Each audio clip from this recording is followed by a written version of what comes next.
राधे राधे, जय श्री कृष्णा। मैं आज लेसन प्लान क्लास 8 का लेकर आई हूँ। आप लोग देख सकते हैं। सामान्य उद्देश्य छात्रों में नैतिक मूल्यों का विकास करना, बच्चों में करुणा, दया और सहानुभूति की भावना जगाना, भाषा कौशल, पढ़ना लिखना बोलना का विकास करना, छात्रों में सही और गलत के प्रति समझ विकसित करना, छात्रों में सहयोग और परोपकार की भावना उत्पन्न करना। विशिष्ट उद्देश्य में कहानी का आशय समझ सकेंगे, दुआ प्रार्थना का महत्व समझेंगे, 3 में अच्छे व्यवहार और दूसरों की मदद करने की प्रेरणा लेंगे। आगे हम लोग देख सकते हैं पूर्ण ज्ञान। छात्रों को दुआ प्रार्थना के बारे में सामान्य जानकारी है। सहायक सामग्री पाठ्य पुस्तक श्याम पट्टचित्र। प्रस्तावना प्रश्न में हम देख सकते हैं छात्र अध्यापक या अध्यापिका कथन, बच्चों क्या आप लोग दुआ प्रार्थना करते हैं? छात्र कथन, हाँ, हम रोज प्रार्थना करते हैं। दुआ करने से हमें क्या लाभ होता है? दुआ करने से मन को शांति मिलती है, भगवान हमारी मदद करते हैं। तीसरा में, क्या आपने किसी और के लिए दुआ की है? हाँ, हमने अपने परिवार और दोस्तों के लिए दुआ की है। चौथा, आज हम बच्चों की दुआ कहानी पढ़ेंगे जिसमें दुआ का महत्व बताया गया है। जी मैडम सर, हम ध्यान से पढ़ेंगे। उद्देश्य कथन, आज हम बच्चों की दुआ कहानी पढ़ेंगे जिसमें हम जानेंगे कि बच्चों की सच्ची दुआ कितनी प्रभावशाली होती है। आगे हम लोग देख सकते हैं प्रस्तुतिकरण, जिसमें शिक्षण बिंदु है, छात्र अध्यापक या अध्यापिका क्रिया है, छात्र क्रिया है, श्याम पट्ट कार्य है। शिक्षण बिंदु में कहानी का परिचय दे सकते हैं। छात्र अध्यापक में शिक्षक कहानी बच्चों की दुआ का परिचय देता है और बताता है कि यह कहानी बच्चों की सच्ची भावना और दुआ की शक्ति को दर्शाती है। छात्र क्रिया में हम लिख सकते हैं छात्र ध्यानपूर्वक सुनते हैं और रुचि दिखाते हैं।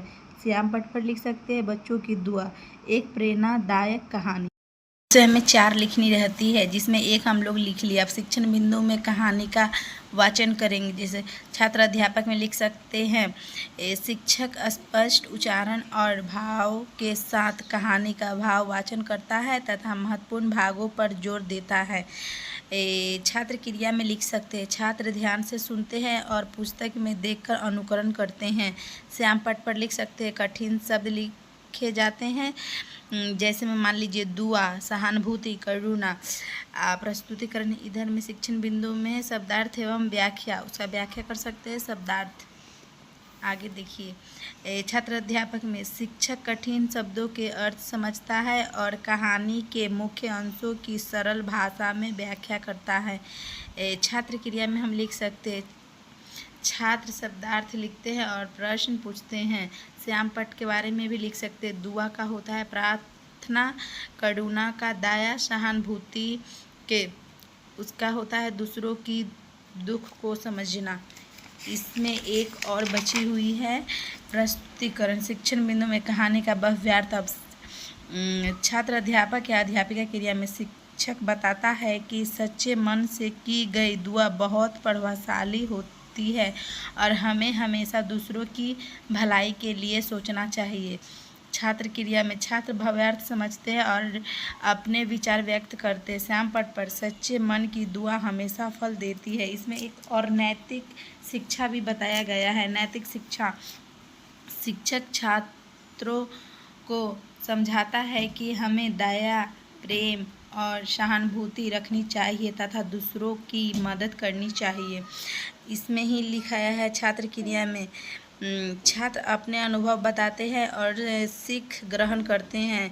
दया, प्रेम, सहानुभूति। कक्षा निरीक्षण कार्य, इसमें हम लोग लिख सकते हैं छात्रों से कहानी का सार अपने शब्दों में लिखवाना, ये लिख सकते हैं। दूसरा में 2 से 3 छात्रों से मौखिक उत्तर दिलवाना, इसमें छात्र को उठाकर मौखिक उत्तर भी दिलवा सकते हैं। पुनरावृत्ति प्रश्न में हम लिख सकते हैं यही कि कहानी का नाम क्या है, बच्चों ने किसके लिए दुआ की, दुआ का क्या भाव हुआ है, हमें इस कहानी से क्या सीख मिलती है। और गृह कार्य में हम लोग लिख सकते हैं, देखिए मैंने गृह कार्य में क्या लिखा, दुआ का महत्व पर 5 से 6 वाक्य लिखे। आप देख सकते हैं समीक्षा में क्या लिखा जाता है। मैंने समीक्षा में लिखा, क्या छात्र कहानी समझ पाए, क्या वे प्रश्नों को सही उत्तर दे पाए, क्या उनमें नैतिक भावना विकसित हुई। बस इतना ही लास्ट था जो कि मैंने पूरा लेसन प्लान आप लोग को दिखा दिया। अगर आप लोग को मेरा लेसन प्लान अच्छा लगा हो तो आप लोग मेरे चैनल को सब्सक्राइब कीजिए और लाइक कीजिए, शेयर कीजिए। धन्यवाद।